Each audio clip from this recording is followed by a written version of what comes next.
Hi everyone, welcome back to the studio. We have an exciting project today. So we are going to make a lamp, okay? And we are going to use our 4.25 inch jig. So it makes this really lovely tall vase here. And we are going to use a special cutter that has the rod hole already in there for you, okay? And what we're going to do is we are going to build this in reverse. So the bottom will become the top, and then this is where the hole will go and our whole lamp mechanism will come in here, and then we will seal up the bottom after we're done putting all the wires in there. So I'm super excited. This is a really quick and easy project, as they all seem to be. Using our jigs, it just kind of takes the guesswork out of it. So we're going to use our 4.25 inch jig and our 3-inch extender that goes with this, okay? The first thing we're going to do is put our extender on. So I'm going to take both keys out. Remember, this key is meant to be loose so that we can get it out nice and easy when the clay is on it.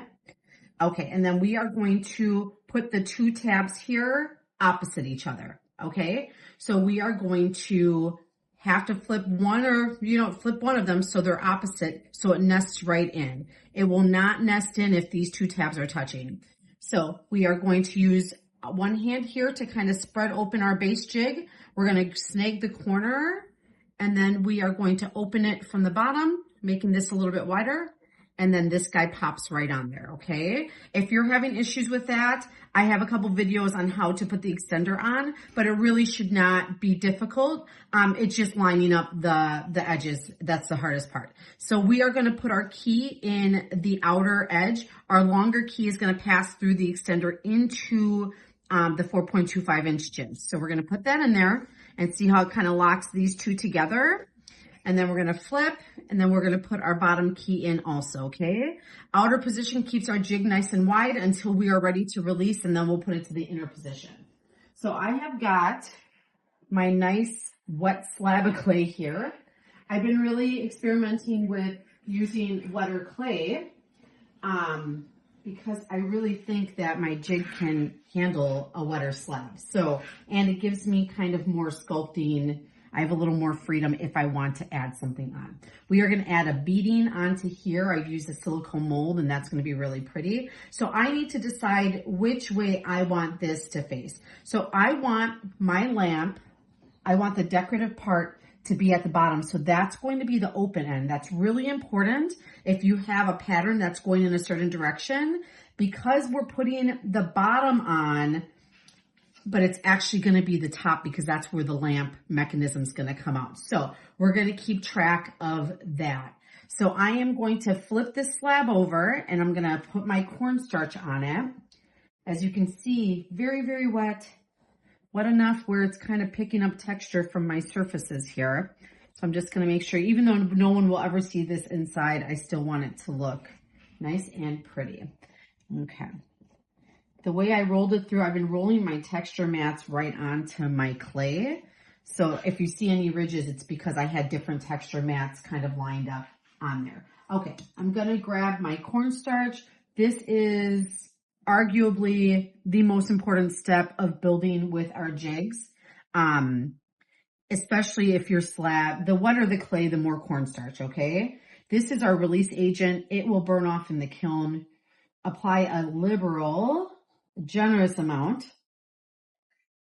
and cover all the corners here. We don't want to have to cut this form off. And then I've got my bottom already cut out here, okay? And you can see it makes a nice hole there, perfect for the rod that needs to go in there.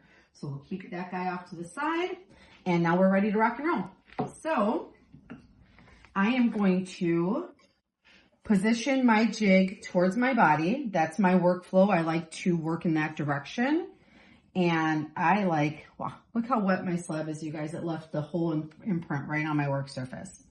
So I like to rock the slab towards myself. And that gives me, that gives me a little bit more freedom of movement and mobility there. So I'm going to take my slab, my very wet slab here.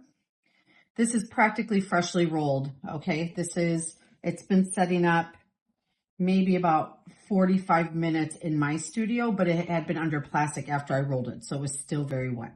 Okay, so now I have my slab hugged nice up against my jig. I want to make sure there's no gapping there, and I want to do my dry fit here. Now I can see I'm a little long. That's how I like it. I like to cut extra, and then I'm going to go ahead and just make that cut there. So I'm going to mark where it lines up, just like that, and then I am going to eyeball it. You can, as I always say, feel free to remove this from the jig, lay it down flat, measure and make your cuts. If that's your studio practice, then that's great. I think we all have different ways that we do it. So there's my beveled cut. It's not going to be perfect, but I'm pretty good at eyeballing. I can see that that's going to come together really, really nicely. I love that. Okay, so I'm comfortable with that. I'm happy with that. I'm going to take my scoring rib here and make sure I'm scoring both sides.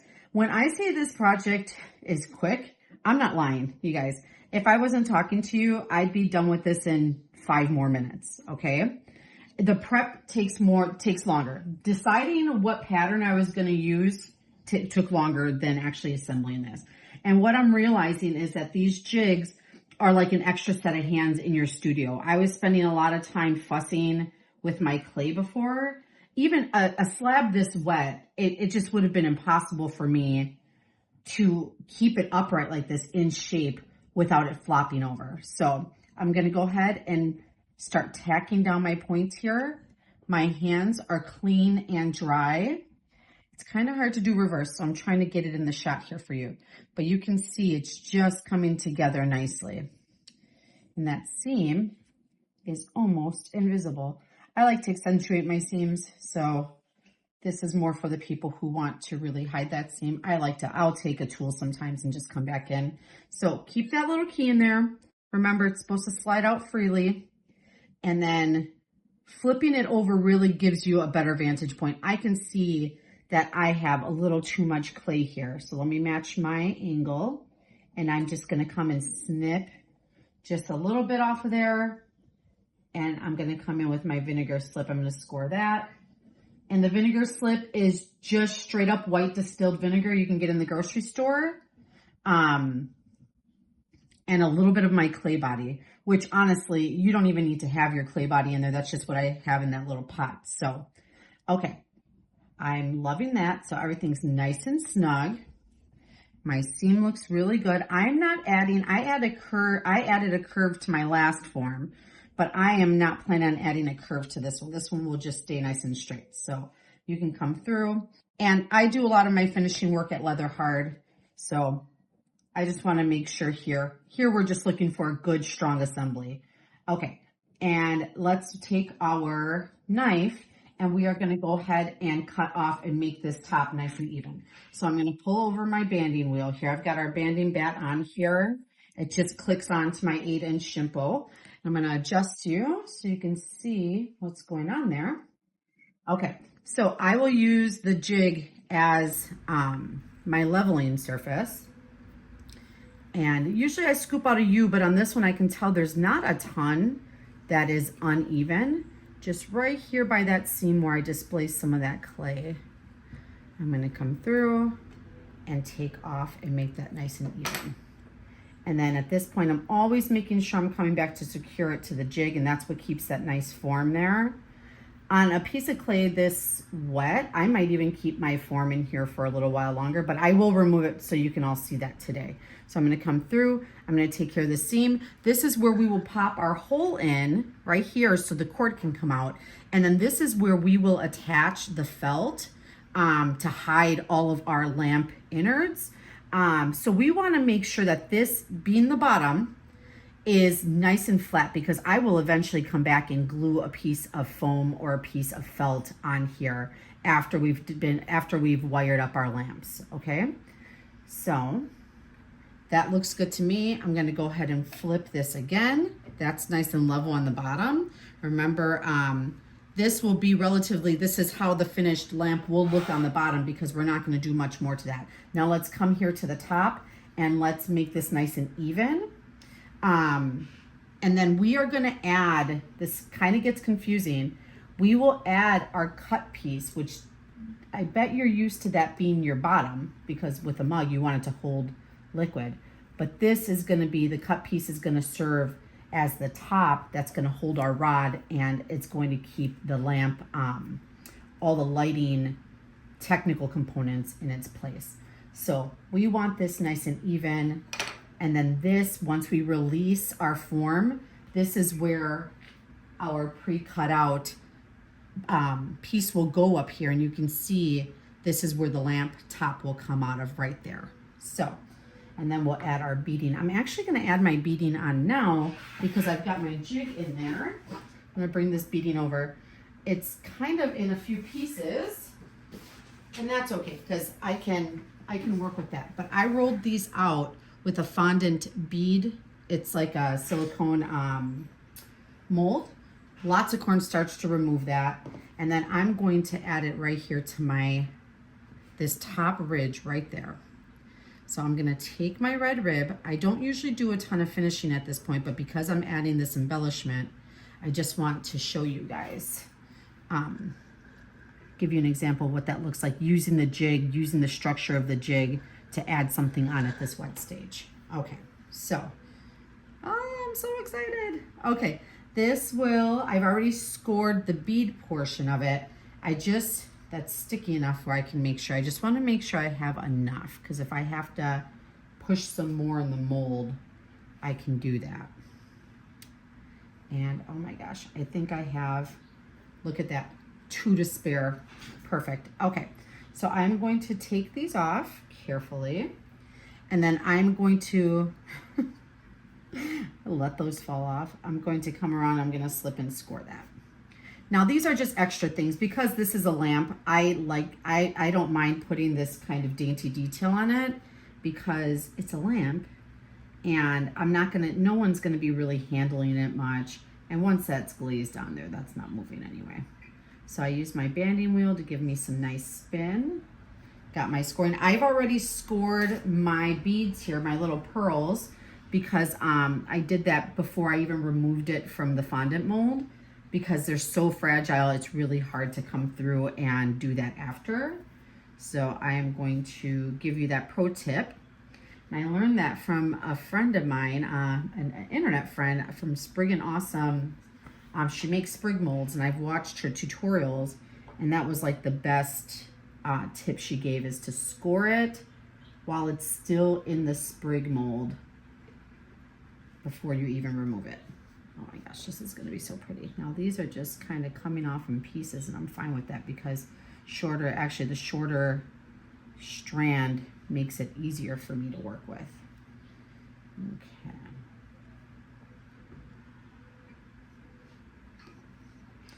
And because the rustic look is really in right now, have you guys been seeing that? Like cracks and imperfections, it's like it's really trendy right now. Even if these beads, even if you see the splits in between, I don't think that's gonna hurt the design. I'm so excited for this. Okay. And then we'll put these last 2 in there. Come on, squeeze in, friends. And I'm not fussing with if this is wavy or, it's not perfectly straight. I'm fine with that.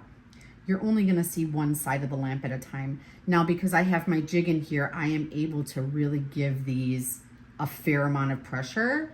I will come through, friends, afterwards, and I will come with a rubber shaping rib, and I will come through and I will make sure that these are really firmly on there. I don't want to lose those. But as you can see, how sweet. And then we'll have our little lampshade there, and now we've got a sweet little detail. Okay, let's remove this. Enough of my love affair with these little pearls along the side. Let's go ahead and remove the jig, which is what we're all here for, right? That's the good stuff. Okay, so bring you up high here. Now with the extender in, this kind of goes a little bit of a different way, okay? I have been taking the long pin out, and then I will come here, and I will slide. Remember how loose that short pin was? This is why. It's grabbing a little bit. If it was any tighter at the beginning, I would have issues with that. I'm gonna click the bottom. There's no place like home. Click the top. And then I am going to add the top pin in to my inner locking channel here, which makes it smaller. And it will pass through a little bit of the bottom one. I'm not gonna fuss about putting this pin in the bottom. I've been skipping that, and to be honest, it's been working out just fine. So let's see if, oh, I've got my pin the other way. So we have this little lip on the pin, and you wanna face it in because it gives you a little notch to grab there, and that is important. Okay, so I'm gonna come through, and take your time at this point, okay? We don't wanna mess up all of our hard work, and if it's caught up somewhere, just gonna click the bottom, make sure, and then we're gonna pull this bad boy out. So I feel myself hung up somewhere. There we go. Okay. So I'm gonna take this. So if you feel, I'm not gonna edit that out. I want you to see, I know Instagram's like, look, every time, but there are times with the jig, especially with really wet clay, I don't want you to give up on it. Just keep shimming. You see what I did? I just went through, made sure none of my clay was caught, dinged my edge here as I do, and just keep at it, okay? Chances are if it's stuck in one spot, if you just work it long enough, it'll come loose for you, okay? And there comes our jig. Beautiful. Put that there so you guys can see. I like to keep my pins. I will put my pin in after just to keep them organized. And then there we have our lamp base. Oh my gosh, it's so beautiful. And remember, this is where the top is gonna go on. So we won't have access to these seams. So get in here right now before you start spinning and twirling and admiring. Don't get too far ahead of yourself like I do. You wanna make sure that you're in here and you're addressing this seam while you can still reach it, okay? There's my little studio brush there. So we will never see this part of the vessel again after we get our top on there. So it's really important to get the spots that we can't reach otherwise. Okay, I've got, got my rim cone in my other project here. This is our XL. Just gonna make sure that we're nice and round here. I love that. And let's go ahead and put our bottom on here, and then we'll flip and address the other seam, okay? So here we have the bottom, and that's already got our hole in it. So I am just gonna go and we'll slip and score and slip both these. Honestly, as wet as my clay is here, you guys, I probably don't even have to score this. I could probably just smush it, slip it on, but I like that extra step for security. And then let's get our vinegar slip on here. Always adding to the attachment.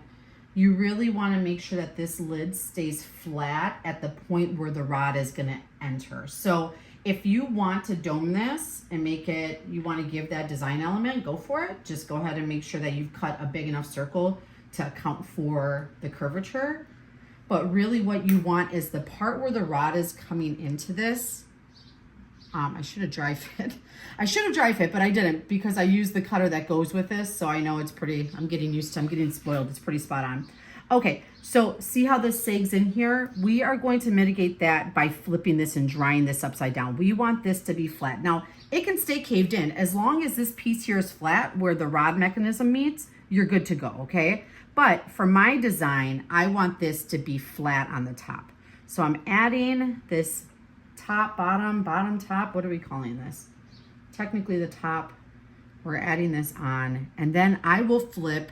This will then dry flat. I'm gonna do my baker's flip. So I'm coming to the other side here. I'm doing a gentle flip. No need to go crazy. I'm gonna pat it down a couple times. This is gonna secure my join, but also I really want that bottom part to straighten out for me, okay? So now we have our lamp upside down. It's kind of a mind trick because we're putting a lid on it and not a bottom on it.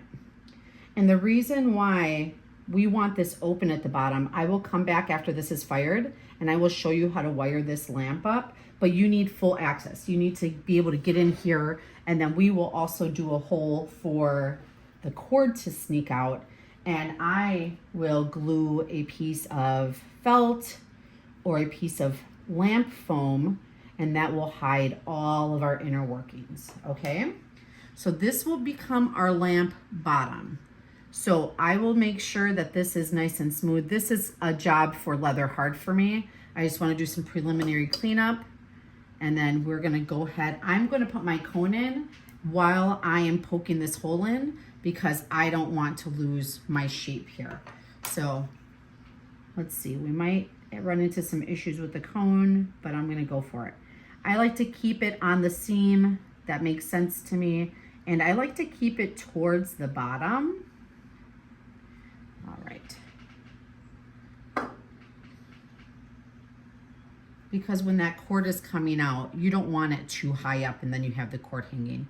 You want the bottom to have the felt and then the cord to be able to come out easily there.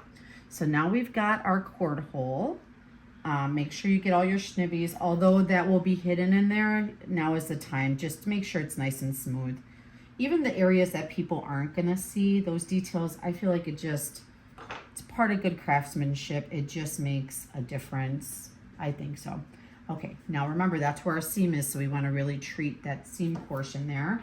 I'm gonna wet a sponge. I'm gonna come through and with my mini shark fin foot tool, my favorite shaping tool, I'm gonna come in and just make sure that this is nice and flat.